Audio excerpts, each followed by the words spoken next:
మూసి ORR east దాకా ఇంకా కింది దాకా చూస్తే గట్కేసర్ దాకా చూస్తే మూసి దాదాపు 55 కిలోమీటర్ల ప్రాంతం మొత్తం అక్కడికి వెళ్ళి ఇక్కడ దాకా అయితే ఒక చుక్క కూడా ఆగదు కిందికి వరకే ఈ 55 కిలోమీటర్లు అంటే పశ్చిమ మంచిరేవుల నుంచి గట్కేసర్ దాకా చూస్తే 84 మీటర్లు కిందికి అవుతుంది మూసి అంటే కిలోమీటర్కి 1.5 మీటర్ల డ్రాప్ ఉంటుంది అంటే నీటి చుక్క ఒకటి కూడా ఆగదు నీళ్లు వస్తే పోతూనే ఉంటాయి తప్ప ఆగవు మరి నీళ్లు ఆగితేనే కదా ఇక్కడ రేపటి రోజున బోటింగ్ కానీ టూరిజం స్పాట్స్ కానీ వీటిని డెవలప్ చేయొచ్చు ఏం చేయాలని ఆలోచన చేస్తే 15 బ్రిడ్జిలు మంజూరు చేసి మూసీ మీద అటుకెళ్ళి పోవడానికి రావడానికి 15 బ్రిడ్జిలు మంజూరు చేసి ఆ బ్రిడ్జిల కిందనే road bridge cum check dam కింద చెక్ డ్యాము పైన బ్రిడ్జు మంజూరు చేసింది కేసీఆర్ గారి ప్రభుత్వం.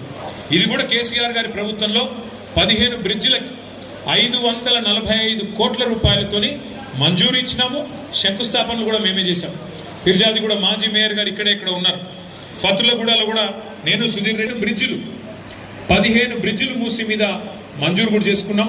దాని కింద చెక్ డ్యామ్ కట్టి ఆ గోదావరి నీళ్ళను అంటే ఈ 55 కిలోమీటర్ల పరిధిలో 15 బ్రిడ్జిలు కట్టి దాని కింద నీళ్లు ఉండేటట్టు నీళ్లు నిలువ ఉంటే అక్కడ ఏమైనా టూరిజం కార్యక్రమాలు కూడా చేయవచ్చు.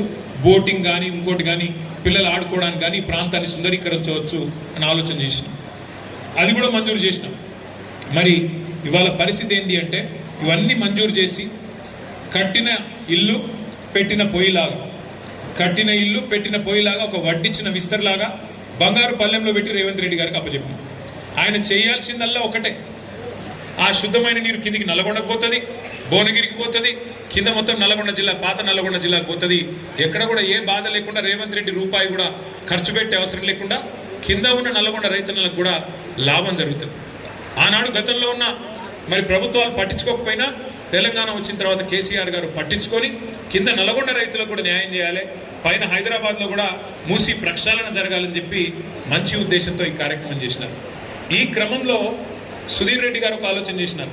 సబితక్క సుధీర్ రెడ్డి గారు ఒకసారి కూర్చొని మనం కూడా ఒక శాంపుల్గా ఒక్క ఇల్లు కూలగొట్టకుండా మన మూసీ నదిలో మనం కూడా ప్రయోగాత్మకంగా ఒక 5-6 కిలోమీటర్లు సుందరీకరణ చేయాలని చెప్పి కేవలం 6 కోట్ల రూపాయలతో ఇప్పుడు మీరు చూసిన ఫుట్పాత్లు కానీ ఇప్పుడు మీరు చూసిన మరి అక్కడ ఓపెన్ జిమ్లు కానీ అక్కడ మీరు కట్టిన ఫ్లాగ్ పోస్ట్ కానీ అట్లాగే పక్కన కట్టిన కొన్ని క్రీడా ప్రాంగణాలు కానీ అటువైపు ఇటువైపు 3 కిలోమీటర్లు అవతల ఉప్పల్ నియోజకవర్గంలో 2.5 కిలోమీటర్లు కేవలం 6 కోట్ల రూపాయలతో సుందరీకరణ కూడా చేసి ఇవాళ 3-4 వేల మంది రోజు వాకింగ్ చేసే విధంగా దీన్ని కూడా తీర్చిదిద్దడం జరిగింది.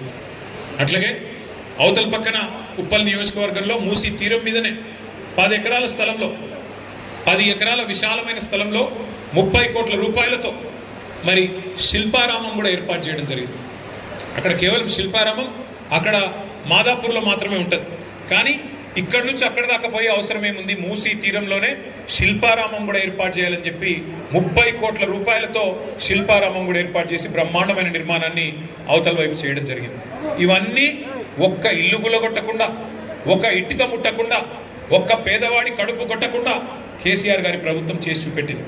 ఇవాళ రేవంత్ రెడ్డి గారు చేయాల్సిందల్లా ఏంటంటే 1100 కోట్ల రూపాయలతోన ఆ నీళ్లు తీసుకొచ్చి గండిపేట చెరువులో పోయాలి. ఈ బ్రిడ్జిలు ఏవైతే మనం శాంక్షన్ చేసినామో 545 కోట్లతోని వాటిని పూర్తి చేయాలి. మంచిగా బ్రహ్మాండంగా రిబ్బన్లు కట్ చేసుకోవచ్చు, సపోర్ట్లు కొట్టించుకోవచ్చు, నేనే చేసినా డబ్బా కొట్టుకోవచ్చు. అన్ని ఎట్లయితే డబ్బా కొడుతున్నాడో మనం ఇచ్చిన ఉద్యోగాలకు కాగితాలు ఇచ్చుకుంటా, మనం కట్టిన ఫ్లైఓవర్లకు రిబ్బన్లు కట్ చేసుకుంటా, ఇది కూడా గదే చేసుకొని ప్రచారం చేసుకోవచ్చు. కానీ ఆయన ఉద్దేశం మొత్తం వేరే ఉన్నది. ఇంత అల్కగా అయిపోతే, ఇంత అల్కగా చేస్తే ఆయన రేవంత్ రెడ్డి ఎందుకైతాడు? అందుకే ఆయన ఆలోచన వేరే ఉన్నది. వచ్చిన మర్నాడే చెప్పిండు రేవంత్ రెడ్డి గారు 1,50,000 కోట్ల రూపాయలతో చేస్తాం మూసిని అన్నాడు. మేము పరిశాన్ అయినాం. అరే మొత్తం మధ్యలోకి వెళ్ళి ఎక్స్ప్రెస్ వే కట్టినా 55 కిలోమీటర్ల పొడవునా నుంచి గట్కేసర్ దాకా మూసీలా ఎక్స్ప్రెస్ వే కడితే కూడా 10,000 కోట్లు అవుతుంది. అది కూడా మేము లెక్కేసినాం. అది కూడా మేమే ప్రాజెక్ట్ రిపోర్ట్ తయారు చేసి గవర్నమెంట్లో ఉన్నది.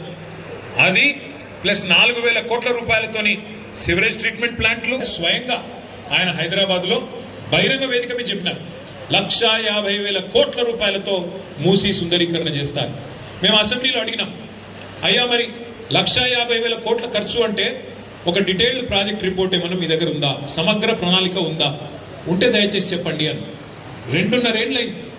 ఇంతవరకు డిపిఆర్ లేదు, ఇంతవరకు డీటెయిల్డ్ ప్రాజెక్ట్ రిపోర్ట్ లేదు ప్రభుత్వం దగ్గర, ఒక ప్రణాళికనే లేదు. కానీ ఇవాళ కింది నుంచి మీది దాకా ఇవాళ ఇండ్లకు రెడ్ మార్కులేసి, ఇప్పుడే తమ్ముడు బాధ విన్నారు మీరు మహేష్, ఒక అవన్నీ మాకు తెలియదు, అప్పుడెవడున్నాడో వాడిచ్చిండు మాకు తెలియదు అని చెప్పి ఇష్టం వచ్చినట్టుగా వ్యవహారం చేస్తూ ఉన్నారు.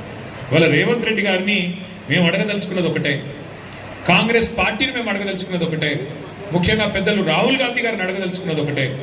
అయ్యా రాహుల్ గాంధీ గారు, మీరేమో ఉత్తరప్రదేశ్లో బుల్డోజర్ రాజ్యం నడుస్తున్నది అని చెప్పి మీరు మాట్లాడుతూ ఉంటారు, తెల్లారు లేస్తే అక్కడ ఉన్న ప్రభుత్వాన్ని విమర్శిస్తూ ఉంటారు. మరి మీరు చేస్తున్నది ఏంది తెలంగాణలో చెప్పండి. నిన్నగాక మొన్న ఖమ్మంలో 1000 ఇండ్లు భూదాన్ పట్టాలు ఉన్నాయి వాళ్ళ చేతుల్లో. 10-12 సంవత్సరాల నుంచి అక్కడ ఉన్న వాళ్ళను అర్ధరాత్రి దొంగల్లాగా దాడి చేసి 2-2.5 వేల మంది పోలీసు వాళ్ళని పెట్టుకొని ఏదో శత్రు దేశం మీద దాడికి పోయినట్టు, శత్రు దేశం మీద యుద్ధానికి పోయినట్టు మీరు పోయి 1000 మంది ఇండ్లు కూల్చేస్తే దాన్ని ఏమనాలి రాహుల్ గాంధీ గారు? బుల్డోజర్ రాజ్యం కాదా? మహబూబ్ నగర్ పట్టణంలో తేలు చక్కగా లేనోళ్ళు కళ్ళు ఇల్లు కట్టుకున్నారు ఒక కాలనీలో, గవర్నమెంట్ స్థలమే కావచ్చు, కట్టుకుంటే నీ బుల్డోజర్లు పోయి వాళ్ళ పాపం కాళ్ళు చేయాలి చక్కగా లేని వాళ్ళని కూడా చూడలేదు.